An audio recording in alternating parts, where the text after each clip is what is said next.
300-pound dudes tackling you on a frozen field, the last thing you want to do is stay out there. Believe me, the Rams players were thinking about the jacuzzi at their team hotel, that they find it laughable, but more laughable if they totally disregard the trade whatsoever. This guy has transformed the balance of power in the Eastern Conference. And you could argue the entire defense is going to be absolutely ferocious next year. But if your number one priority is to win a Super Bowl, then J.J. Watt is making a grave mistake. To ride this Chad Henne experiment for an entire game, I might need a whole bottle of Hennessy just to get through that. Guy who's won 8 division titles, who's made 5 AFC championship appearances, who's reached the Super Bowl 3 times and has won 2 Super Bowls for this organization. Aaron Rodgers has only won 1 Super Bowl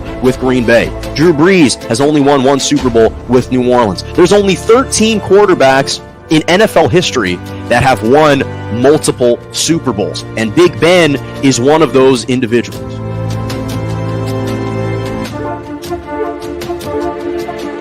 Good morning and welcome to Morning Joe right here on J&J Media Network, Facebook Live, Twitter, and on YouTube. I'm Jonah Malkin with you every single Monday and Wednesday morning, 11 a.m. to 12 p.m. Eastern Standard Time, 10 to 11 Central, and 8 to 9 a.m. Pacific. Glad you could join me on a Wednesday morning. Some big news in the NBA. Media sessions are underway. Dennis Schroder even said that the Lakers actually never even offered him a 4-year, $84 million offer. I'm going to dissect that.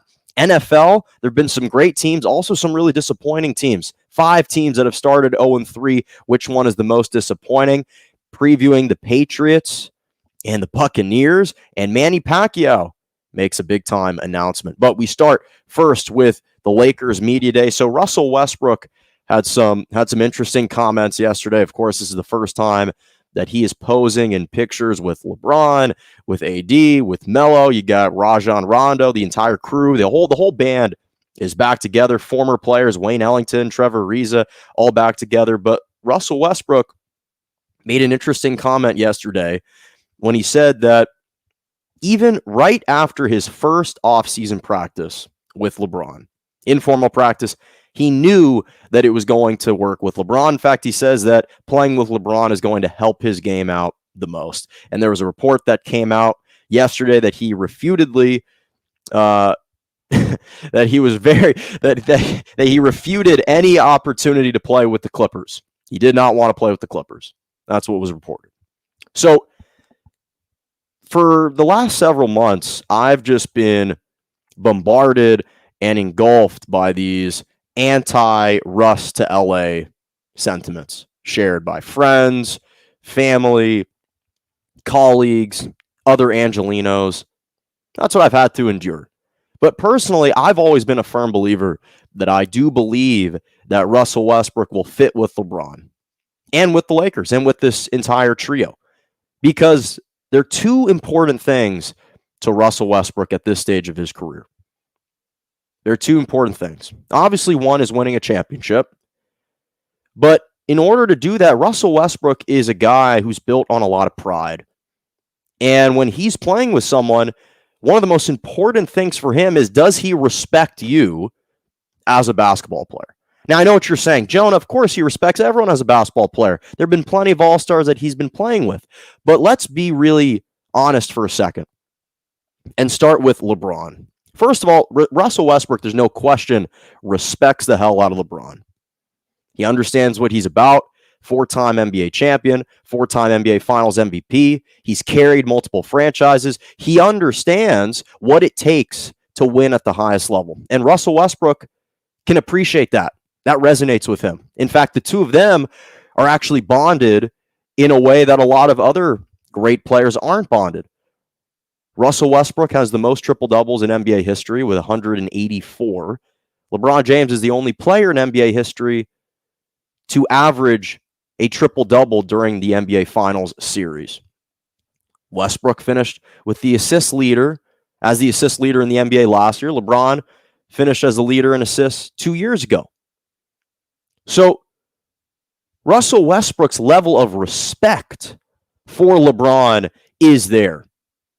He's played against him in multiple playoff series. So they have a built-in mutual respect there. And that's the key, because when we honestly look at Westbrook and the other teammates he's played with, let's be honest, as much as this may be viewed as a kind of slight against Westbrook, and listen, I love Russell Westbrook. I had his jersey right to the right of me. To his credit, there haven't been so many players where he's truly felt like he needed to respect them, that he truly felt like they were on his level or above his level. Say what you want about James Harden. The Rockets haven't been able to reach the NBA Finals. The last time James Harden reached the NBA Finals was with Westbrook in OKC with Durant. Paul George, his teammate, has never won a regular season MVP. Russell Westbrook has. He's never obviously been to the finals. Westbrook has. And then you look at the most recent All-Star he's played with, Bradley Beal. Well, Bradley Beal's never won a scoring title. Russell Westbrook has won 2 scoring titles.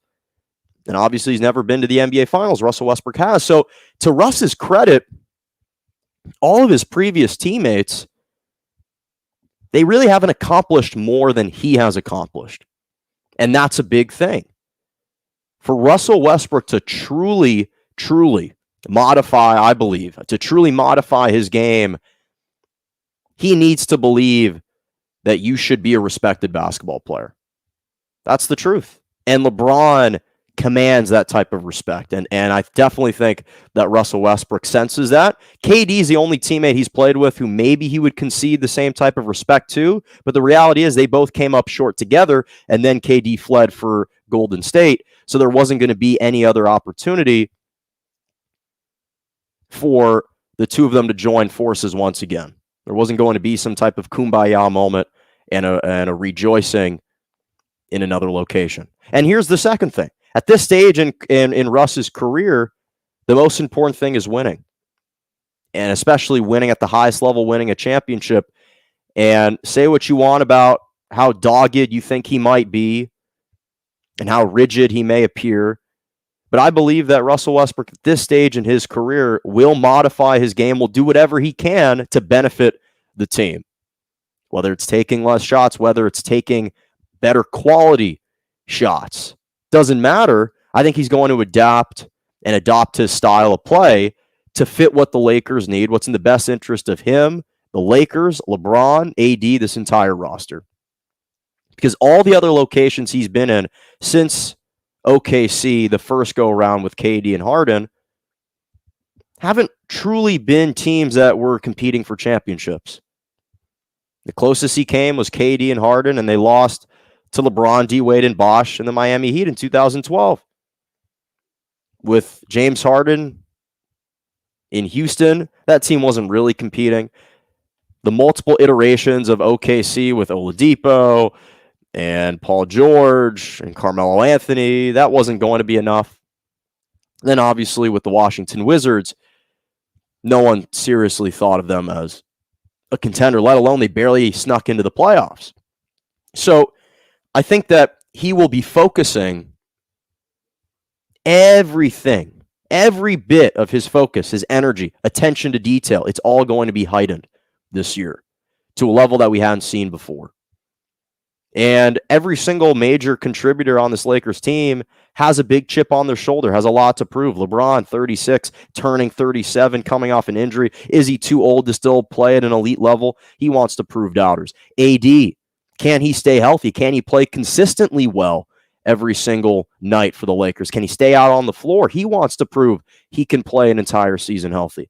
Carmelo Anthony's never won a championship. Obviously, Russell Westbrook's never won a championship.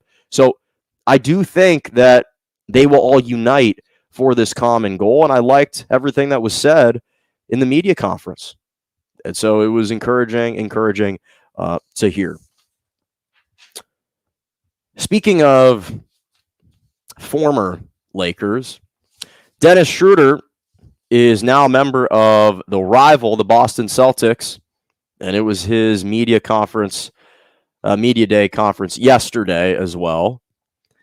And he had some interesting remarks. He said that he had never actually received an official offer from the Lakers last year for 4 years, $84 million. In fact, he said, quote, "The Lakers told us we are not talking during the season, and at the end of the day, I never had that contract in front of me." Now, obviously, this comes on the heels of him reportedly turning down that massive contract and leaving millions on the table and being forced to sign a 1-year, $5.9 million deal with the Boston Celtics.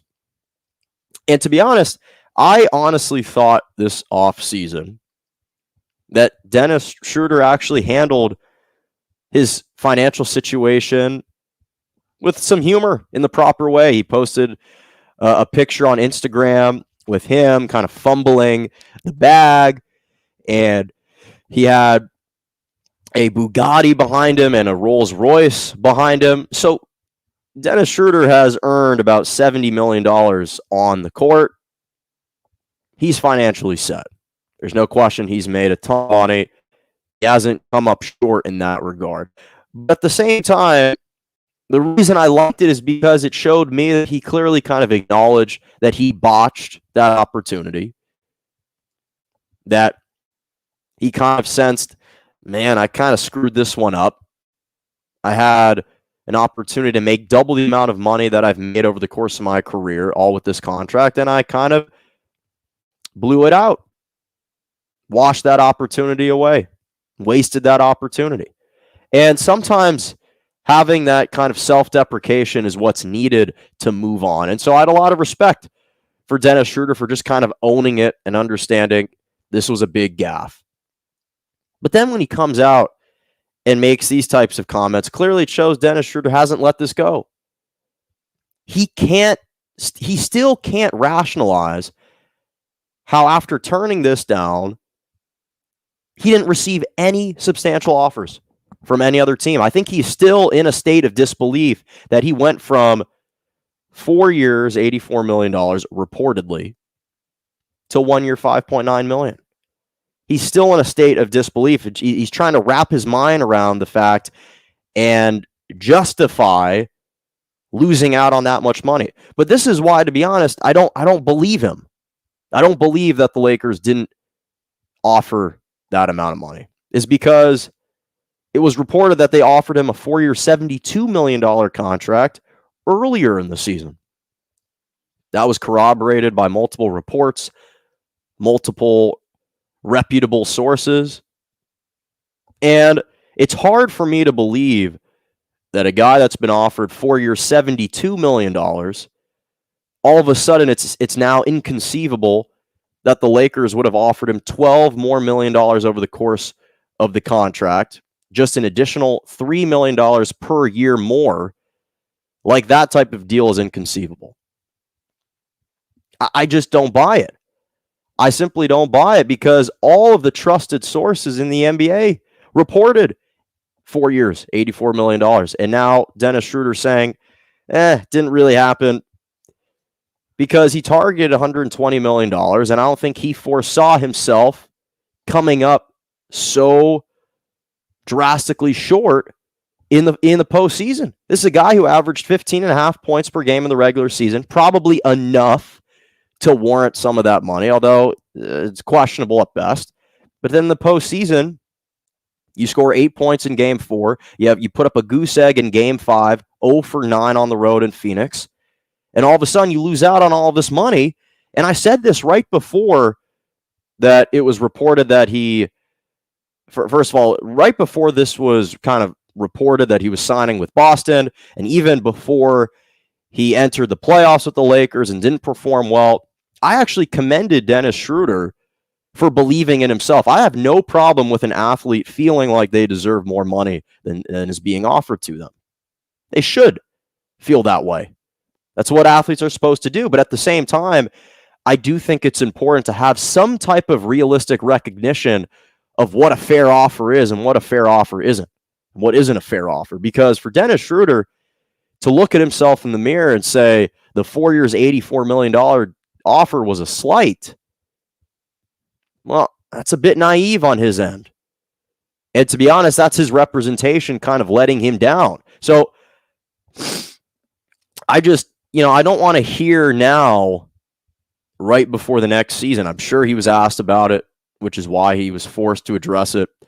I just don't want to hear right now about, well, they never really made me that offer, so I don't really know what to tell you. Well, I know what to tell you. What happened was, had you been able to play a little bit better with the Lakers, you probably would have earned a larger contract. So if you're Dennis Schroder, just take this one on the chin, take the L on the chin, you move on. I hope you have a great season with the Boston Celtics. Play out for the Boston Celtics and earn yourself another big contract opportunity this next offseason. That's what you should do. Okay, so transitioning to the NFL. We're about 3 weeks in, and this has been, first of all, one of the most bizarre NFL seasons that I've seen in quite some time. You got the Kansas City Chiefs that are at the bottom of the AFC West. The Carolina Panthers are one of the only 5 undefeated teams in the NFL. They're at the top. They lead the NFC South. We're seeing historical field goals by Justin Tucker. It's been just a bizarre start to the year. And obviously, so far, if you would have told me that the only remaining 5 teams in the NFL that are undefeated are the Raiders, the Broncos, the Panthers, the Rams, and the Cardinals, I probably wouldn't have believed you. And yet, there are also 3 winless teams, rather. And that group includes the Jets, the Jaguars, the Giants, the Colts, and the Lions. But to me, only one of these teams is the most disappointing to be 0-3. And without question, it's the New York Football Giants. This is the most disappointing 0-3 team right now because it's inexcusable. It's inexplainable. So let me provide some context. If you look first at the New York Jets, if we honestly evaluate the New York Jets, what our expectations were, this was a team that was expected going into this year to win 6 games. They were projected to win 6 games. Well, they've got a rookie quarterback in Zach Wilson. They got a first-year defensive-minded head coach in Robert Saleh. This was a team that had the worst offense in the NFL last year. And obviously right now they're bottom 3 offense this year. They lost their starting left tackle for at least 4 to 6 weeks in Mekhi Becton. And they don't have many playmakers on the outside. Jamison Crowder's only played 1 game. Their defense has been ravaged by injuries. Their starting safety, LaMarcus Joyner, has only played in 1 game. They lost their big offseason acquisition, Jared Davis, the linebacker, for the year. Carl Lawson, their starting defensive end, lost to the season to ruptured Achilles to start the year. They've got multiple offensive tackles that are on IR. And so they have a porous offensive line. They've got no run game. Their starting running back, Tevin Coleman, is out right now indefinitely. So it's not surprising to me that the Jets have struggled so much. This is a team that finished 2-14 last year, 4th in the AFC East last year. So it's not surprising that they're following that up with a similar type of start, 0-3. That makes complete sense to me. Now we look at the Jaguars. Well, Trevor Lawrence and Urban Meyer are the only 2 real bright spots on this team. Yes, they've got 1 good linebacker in Miles Jack, UCLA guy. They've got Shaq Barrett as a good cornerback. And they've got 2 decent wide receivers in DJ Chark and Chenault. But otherwise, they're bereft of talent. And again, this is another team that came in expected and projected to win only 6.5 games. So is it really surprising that they are 0-3 right now? I would say no. They've had to face not the best competition, but at the same time, they're just bereft of talent. So it's not a surprise that they're 0-3 so far. Now you look at the Detroit Lions, to be honest, this might be the biggest misconception and misunderstood team in the NFL right now. This is one of the better 0-3 teams that we've seen in quite some time. I have to give credit to Dan Campbell The guy can't do a media conference to save his life, but when it comes to inspiring and eliciting the best out of your guys, his players play physical, they play tough, they play extremely hard, and I give him a lot of credit. He's been coaching them up, and they've been competitive in at least 2 of the 3 games. They've had one of the hardest starts to an NFL schedule. They nearly pulled off one of the best comebacks in NFL history against the San Francisco 49ers. They trailed 41-17 with 2.5 minutes left, and they had the ball down 8 with an opportunity to tie. They had to travel to Green Bay on the road. Very difficult game, to a place to go, especially the week after the Packers absolutely got annihilated by the Saints. And then they return home to face the Baltimore Ravens. And if it wasn't for an historic 66-yard Justin Tucker field goal, the Lions would be at least 1-2. And they lost their starting cornerback, Jeff Okudah, to a ruptured Achilles. But I like what I've been seeing from them. They've been extremely encouraging so far through the first 3 weeks. I thought Jared Goff has actually been playing pretty well. DeAndre Swift is playing well. Penei Sewell, the recent draft pick out of Oregon.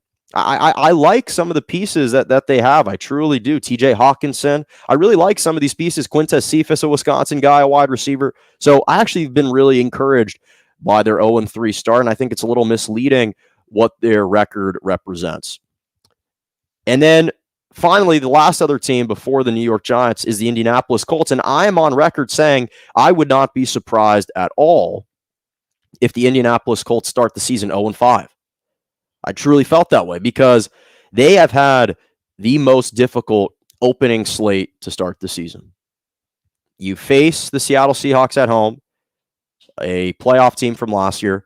You face the LA Rams with Matt Stafford at home, a playoff team from last year. You travel to Tennessee, a divisional rival and a playoff team from last year. Now you go to Miami, which might be, at first I thought that was going to be a more difficult matchup. Now that might be their best chance of getting on the board and winning, given that it's Jacoby Brissett as opposed to Tua. And they don't have so many weapons right now. They're not the healthiest team. And then after that, they travel, let's see, where do they travel to? At the Ravens. So, again, another playoff team from last year. So this was a really difficult schedule. And though I'm disappointed they're 0-3, I'm not the most disappointed. The Giants, it's almost bizarrely inexplicable how they're 0-3, how they lost to the Atlanta Falcons. Okay, you lose to the Broncos, they're 3-0. Fine. You lose by 1 point at Washington, a game you should have won, but you blow that opportunity. Still disappointing. Okay, but to lose 17-14 to this atrocious Atlanta Falcons team, whose offense has been pretty anemic. Out of 32 starting quarterbacks, Matt Ryan ranks 30th for the lowest QBR out of 32 starting quarterbacks. This is a guy who's thrown 4 touchdowns, 3 interceptions, and has one of the worst QBRs in the league, let alone just starting quarterbacks. Their offense has been atrocious. Their defense has been averaging 31 points per game, bottom 3. And the Giants can only muster up 14 points on a day in which you're honoring Eli Manning at MetLife Stadium. It was just embarrassing. It's absolutely embarrassing. And the problem with the Giants is you look at this team and on paper, we should be having exceedingly high expectations, especially given the division that they're in. Because obviously, yes, Saquon Barkley is still kind of getting back into health. He's returning from health slowly, getting a little healthier. But you got Golladay, you got Sterling Shepard, you got Darius Slayton, you got Evan Ingram. There are pieces offensively, and sure, your offensive line isn't that good, but I really like Joe Judge. He was clearly able to coach him up last year. This is a team that had so much momentum heading towards the end of last season. They finished last year 5-3. I thought they had so much built up momentum entering this year, like they were just kind of take off the tarmac and start smooth sailing, but it hasn't been that way. It's been a really turbulent takeoff so far for the Giants to start this year. And Daniel Jones, listen, I'm not going to He's not a world beater. I think he's an above average quarterback. He doesn't look like he's really made many improvements, which to his credit means that he actually entered the NFL playing pretty well, but it also means he hasn't improved a lot. He hasn't made many adjustments. He still has ball security issues, fumbles it all the time. But it's just kind of like the Giants have bamboozled all of us because it's kind of inexplainable why they're 0-3. They're just competitive enough in every single game where they draw off the scent, but then they keep losing in a manner where we're forced to actually dissect them and say, what the hell's going on? So I'd say for me, the New York Football Giants are by far the most disappointing 0-3 team to start the season. This is going to be, as we transition to another NFL topic. Normally, I don't preview matchups before. I normally like reacting just to them, but because I only do my shows Monday and Wednesday, and there's a couple-day layoff, I wanted to preview Tampa Bay Buccaneers and the New England Patriots. That will be taking place this Sunday night at Foxborough Gillette Stadium on NBC, just because I feel like I can hardly contain my excitement for this matchup, and I know neither can any of you. And so this is the first time, obviously, that Tom Brady, 44 years old, is returning to Gillette Stadium to face Bill Belichick as a member of the road team since he's joined the Tampa Bay Buccaneers in 2000. And to me, the first kind of scene and thing that popped into my head was from the movie Step Brothers, where you have Will Ferrell and John C. Reilly, and Will Ferrell ends up playing with the drum set that John C. Reilly has told him you cannot play, and it leads to an all-out brawl, and eventually you have Will Ferrell trying to kind of bury John C. Reilly alive in the ground, like in a grave, and they're hustling, they're tussling in on the floor, and that's kind of honestly the thought that I first came to mind once I knew, okay, these two teams are going to be playing against each other, is that scene from Step Brothers, because this is one of the most highly anticipated regular season games and even just football games that we've ever seen. You have Tom Brady, the 6-time Super Bowl champ, 3-time MVP, spent 20 years in New England. And what even adds an additional intriguing element to this matchup is some of the news that was just released this morning and yesterday, which is that an actual kind of memoir, a book, is coming out that is documenting and chronicling the relationships and the dynamic, the power struggle between Brady, Belichick, and Robert Kraft. And it's super interesting because some of the details that were disclosed in this book, they kind of teased the book a little bit, has to do with the fact that when Brady finally announced that he was leaving the Patriots to go to the Tampa Bay Buccaneers out of respect and reverence for Bill Belichick, he wanted to say goodbye to him in person to thank him. And instead, Bill Belichick said that he wasn't available and he could only do it over the phone. And that was obviously a telling sign to Brady. Here you have a guy who has spent 20 years with one another, and you don't have the decency to meet with the guy in person. And then along with the fact that obviously Brady felt like Belichick and Kraft wouldn't commit to him till his stated goal of playing till 45. He also felt like he wanted to be able to play for an organization that welcomed his input and didn't ignore it.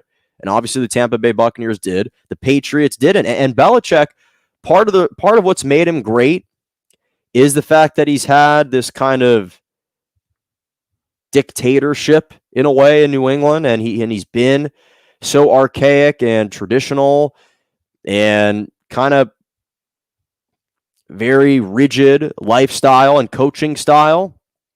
But the fact that he has been so abrasive and so parochial and almost acting like a bully in many ways has deterred a lot of players from playing it and really kind of stained memory, the lasting memory for Tom Brady, really contributed to the reason for why he wanted to leave, contributed to his departure. So even they disclosed that Robert Kraft at one point referred to Bill Belichick as a bunch of expletives. And you understand why, given this dynamic. And so for me, I think that the way that the Patriots have been playing so far to start this year, how slowly they've hit the ground running. They're 1-2, but their offense has not looked impressive. Mac Jones, I still believe, I still buy him for right now, but he's obviously having huge shoes to fill. Not only the shoes left behind by Cam Newton, who I actually think would probably be leading this Patriots team to, at the very least, a 2-1 record. So I think that the way that the Patriots defense has been playing, they haven't been playing that well. They got blown out by the New Orleans Saints at home recently, 28-13. This is going to be a Buccaneers team that's going to be licking their chops entering this matchup. I think that they're absolutely going to romp the Patriots. Now, to me, a romping is more the score probably along the lines of 38-17 is how I kind of envision this score playing out, this game playing out, because I think that for Tom Brady, he's trying to inflict as much pain as he can on Belichick, on this defense, and his players, his team, I think is going to be right there with him. They're going to be backing him. I think the defense, which has been struggling over the first 3 weeks of the season, will finally show out in a big way.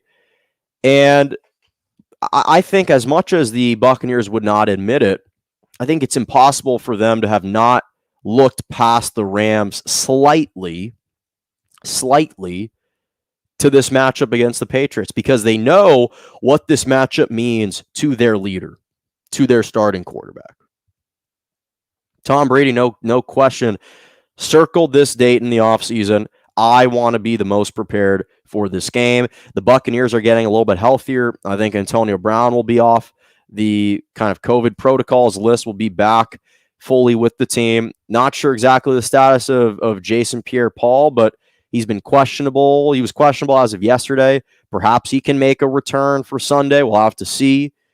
So I think that there will be no mercy rule by Tom Brady or the Buccaneers. Bruce Arians, if given the opportunity to let Tom Brady stay out onto the field. Listen, we saw Tom Brady stay out onto the field against the Rams when they were trailing huge, 34-17 with 7 minutes left in the fourth. He stayed out there. So you can be sure that at Gillette Stadium, whether they're blowing him out, doesn't matter what the score is, Brady's going to stay in the game and will try to exact as much revenge as he can. What I'm most looking forward to is the post game. Is there a handshake? Is there a hug? Is there a wave? Do they totally dismiss one another altogether? I cannot wait for that. In a way, that the closest thing that it reminds me of is when Brett Favre, after he had left Green Bay, when he played for the Packers for 16 years, and then the following season went to go play for the Minnesota Vikings, and he ended up beating, and his Vikings beat the Packers 38-26. Now, obviously, that game was a little bit more competitive, but as far as a household name and a fixture within a community and the face of a franchise, Brett Favre was the face of the franchise for the Green Bay Packers for so long, and that's his first return. That's kind of the best comparison I can think of when it comes to NFL players. Obviously, NBA, there are plenty of examples now, but I can't wait for it. Absolutely can't wait for it. I don't think he can wait for it, and it's going to be a great showdown. Okay. Final topic before my Malkins moments. A little bit shorter of a show today. So Manny Pacquiao announced his retirement from boxing yesterday. The 42-year-old has aspirations of running for the Philippine, running to be president of the Philippines. He's currently running for president in the Philippines. He's the senator of the Philippines right now. He's held on to that role since 2016. This is a guy who is the only 8-division world champion ever, and only boxer to hold 4 titles in different decades. 4 weight titles in different decades. Unbelievable. 4 titles in 4 different decades. He finished his career 62, 8-2, 39 knockouts. In fact, if you look at his record against former or current champions, it was 25, 7-2 with 11 knockouts. And obviously, he most recently fought Yordanis Ugas, lost via unanimous decision. But this is one of the most incredibly bright athletes that we've ever seen. Obviously, what he's meant to his community from a leadership role, being on the political side of things now. He's also one of the most precocious fighters that we've ever seen in the sport. This is a guy who started out his career 11-0. In fact, his first 10 fights, he fought when he was 16 years old. At one point, he had a stretch of 15 consecutive match winning, a consecutive streak of 15 wins. And yet, this is someone who truly had to overcome poverty. He lived in an impoverished community. Fighting was his literal salvation. It was the only way out for him, for his family.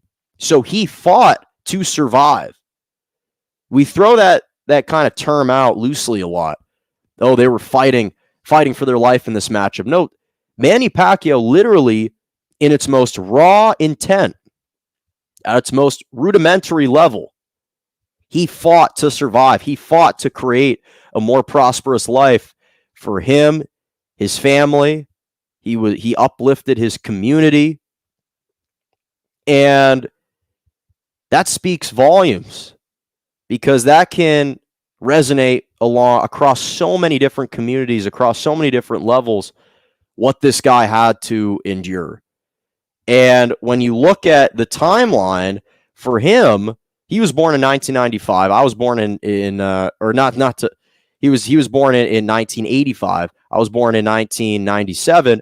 So right when he was kind of coming up, that's when I started to notice him. Right when I was growing up was when I started to see Manny Pacquiao and some of the big wins over Oscar De La Hoya and Shane Mosley and Miguel Cotto and Ricky Haddon and Eric Morales. Most recently, Keith Thurman was the big recent victory. He obviously fought Floyd Money Mayweather, but he fought him with a torn rotator cuff. He didn't make any excuses. Came up short, but Manny Pacquiao is one of the most beloved sports athletes, period. And when I think about his legacy in boxing, he is one of the most likable boxers that I've ever seen. The charisma, the charm, the smile, the personality. He's impossible not to like. He just exudes this confidence and almost has this youthful exuberance about him every time he fights. And that's something that is so, so special across many levels. And to me, I think he has the fastest hands in boxing. And he's kind of a one-man wrecking crew. This guy isn't intimidated by anyone. He will inflict as much pain through individual flurries and individual salvos of punches and jabs. This guy does not back down. He's not trying to circle around the ropes. He's not trying to play games. He's going to walk right up to you and try and knock you out. And that's what you love about him. That's what you appreciate about him. And that's why he has had such an illustrious career, both on and off the ring, in and out of the ring. And again, he's one of the most beloved boxers ever. And when I think about what he's meant to boxing, it's tremendous. And he's had a worldwide impact on the sport of boxing. And I don't know if boxing is going to miss him dearly. They're going to absolutely miss him dearly. He's been a great ambassador of the sport. And I want to thank Manny Pacquiao for so many incredible moments, so many incredible fights that he's provided me, that he's provided all of us as sports fans. Again, it just such a likable, joyful, exuberant type of individual, and more importantly, an athlete. And congratulations on an incredible career. Hope that he can win the presidency in the Philippines. I know he's got a tremendous backing. He will likely win it, although the official race, I think, concludes in 2022, May of 2022. So best of luck to him. Finally, my Malkins moments. Again, I said I was ending a little bit shorter today.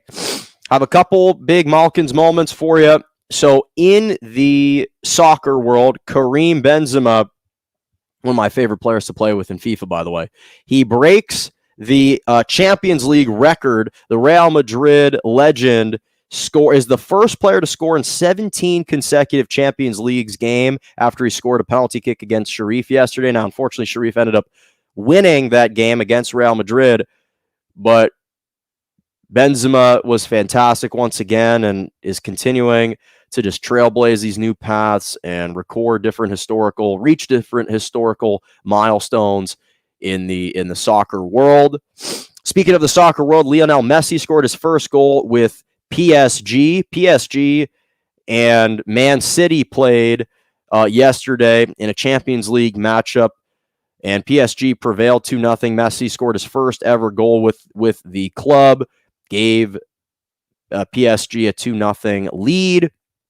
And the crazy thing about that matchup is it's actually the most expensive soccer match ever, as the two clubs combined are worth about $2.3 billion. So an absolutely electric matchup between both of those two clubs. Shifting to baseball, I haven't talked about it too much. Obviously, we are making the final kind of slide into home plate before the playoffs in baseball, but the St. Louis Cardinals won their 17th consecutive game in baseball. It's unbelievable. They secured a playoff berth in the NL wildcard game, and this is a team that's had one of the most incredible turnarounds this past month. Right now, they are 88. They are 88 and 69 overall, but just last month, this team was kind of teetering above 500.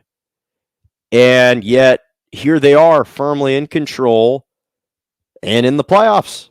And it's been an unbelievable turnaround for the St. Louis Cardinals. Unbelievable turnaround. And finally, in the WNBA playoffs, the WNBA playoffs have been taking place.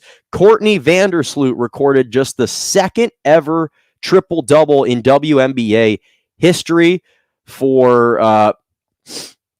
the Chicago Sky. In fact, she led the Chicago Sky over the Connecticut Sun in Game 1 of the WNBA semifinals, 101-95 in double overtime.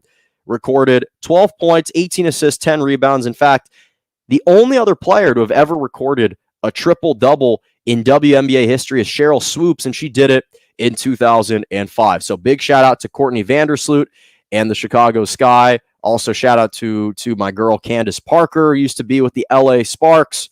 So big time win for the Chicago Sky. That'll do it for us right here on Morning Joe. You've been watching and listening to it every Monday and Wednesday morning, 11 a.m. to 12 p.m. Eastern Standard Time, 10 to 11 Central, and 8 to 9 a.m. Pacific. Make sure to subscribe to my YouTube page, Morning Joe with Jonah Malkin. Follow me on Twitter at morning_Joe_. Follow me at Jonah Malkin. On Instagram, jmalk97, and on Twitter, Jonah Malkin is the username. Thank you so much for joining me, and as always, have a lovely rest of your morning.